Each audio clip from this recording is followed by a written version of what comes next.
Hello అండి. శ్రావణ మాసంలో మనం వరలక్ష్మీదేవి అంటే శ్రావణ శుక్రవారం ఎలా లక్ష్మీదేవికి పూజ చేస్తామో, అలాగే దీపావళి రోజు కూడా లక్ష్మీ పూజ ఎలా చేసుకుంటామో, మార్గశిర మాసంలో కూడా వచ్చే ప్రతి గురువారం కూడా అమ్మవారి మహాలక్ష్మీదేవిని పూజించాలి. దీనివల్ల చాలా ఆర్థిక బాధలు, సమస్యలతో బాధపడుతున్న వారు రుణ బాధలన్నీ తొలగిపోతాయి. ఇది ఎవ్వరైనా చేసుకోవచ్చు.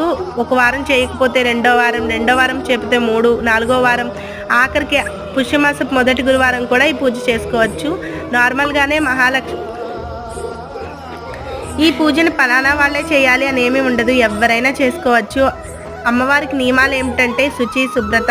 వేకువజామునే లేచి పరిశుభ్రంగా అమ్మవారి ఇంట్లు గుమ్మాలన్నీ శుభ్రం చేసుకుని ధూపదీప నైవేద్యాలతో అమ్మవారిని పూజించి, తీపి ప్రసాదం ఏదైనా సరే అమ్మవారికి నివేదన చేసి, లక్ష్మీ అష్టోత్తరం కానీ లేదంటే లక్ష్మీ అష్టకం కానీ లేదా కనకసార స్తోత్రంతో అమ్మవారిని